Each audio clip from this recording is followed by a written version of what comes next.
Ever since I've left school, I've pretty much been involved in boat building, building mud houses and lots of different living spaces really. And the reason I got involved in this one is because it's actually for Rosa, so it was also because she's a friend, and I'm really happy that she's got a space that she can call her own that's going to be transportable. She'll be able to take it to lots of different builds. On this particular build, I'm kind of leading the build, so I've got not only all the students asking me questions and the client, we've also got the other builders that are looking to me to ask how things should be done. Ben drew this build from Canada, and quite often as you're doing the build, things are not quite what they seem to be on plan.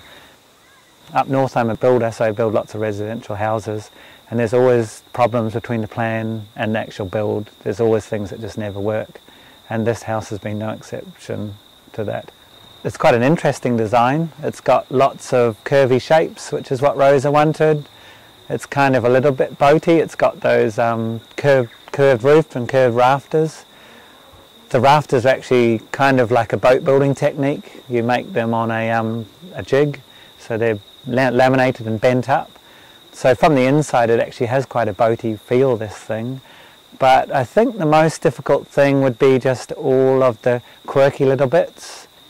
Changes of cladding, changing from the baby corrugated iron to the cedar that you see there, and also, yeah, just lots of second-hand joinery. I mean, all the windows Rosa's bought from demolition places, and each individual window needs cutting to the size of the wall thickness.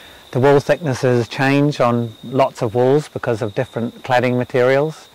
Aaron, who's been taking care of a lot of the windows, has been cutting them down and gluing bits on and cutting them down multiple times, and he's kind of a bit over it now.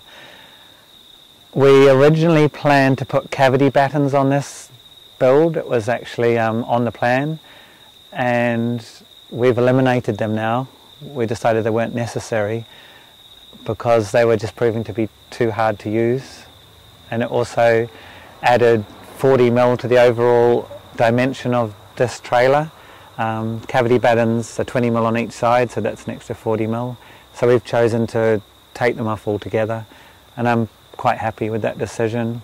You lose a little bit of insulation value, and if you did have leaks, it would be, yeah, it wouldn't be as good if you actually had leaks. But I think if we take lots of care in sealing up all the areas which may be prone to leaks, it would be good. I mean, my house at home doesn't have cavity battens, and we never used to build with them. And if the building's done well, I think they can be eliminated, which can be important in a tiny house because that 40 mil can count to a lot on road width.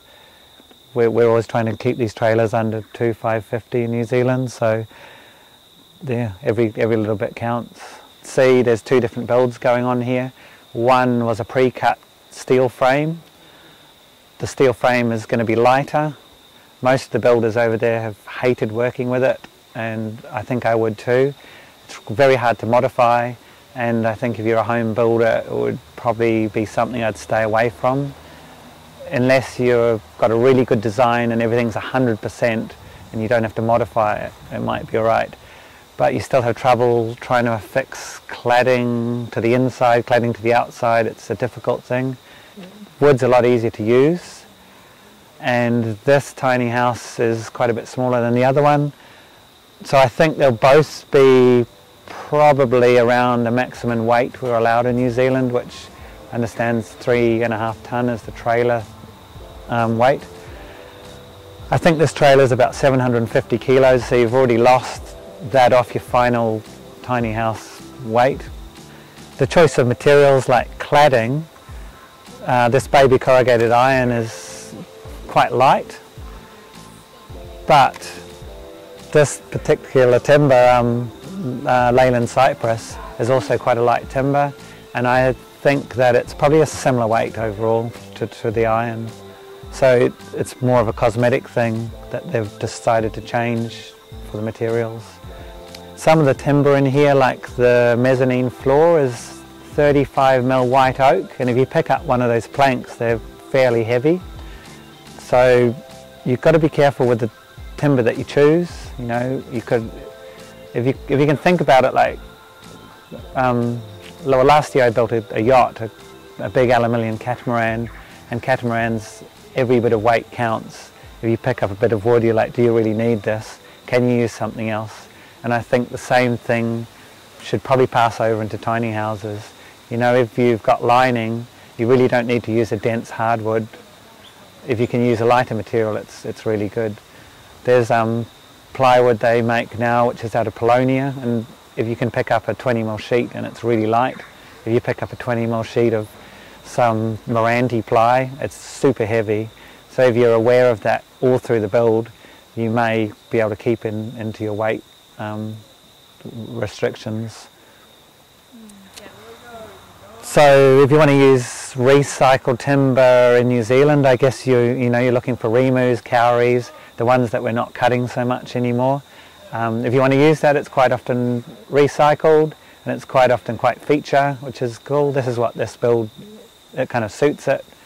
The timbers we are milling now, there's a lot of them, there's that Leyland cypress, there's heaps of different timbers you can use, and buying it new from the mill is a lot easier. It's all straight, it's kind of like all being cut on one machine, and yeah, a lot easier to use. If you're not paying a builder to use it, definitely consider using recycled timber. If you're considering designing and building one of these and paying for labour, I don't think it equates. It's probably a fine line, because to pay a builder to kind of use old timber, you end up, it's kind of the same equation with second-hand windows.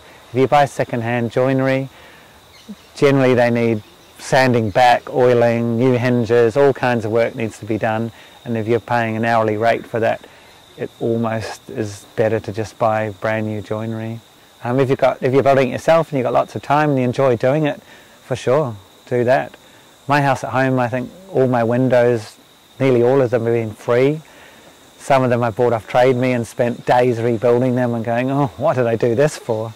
But in the end, yeah, you get satisfaction of using old recycled stuff, and if that's the look you're going for, it's really nice. You get some really good timbers, you get windows that were built 20 or 30 years ago are quite often really nice Hart Totra, Remu, Kauri.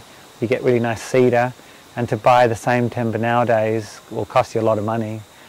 So if you can buy good second-hand joinery and fix it up, yeah, go definitely. So what you see here is kind of what I call VP, that's visual progress. Quite often when you reach a stage, like at this workshop today, we wanted to put all the windows that we could in so that it's weather tight and the students can see what the finished product looks like. A lot of the windows have to come out and get sealed and be put back in permanently. They say, kind of the devil's in the detail, like even though this building looks like it's kind of up and you can see, the potential of it, I would say 50%. I reckon there's a lot of work to go in it. It's all of those finishing details. For me, I'd be pretty happy to live in a space like this.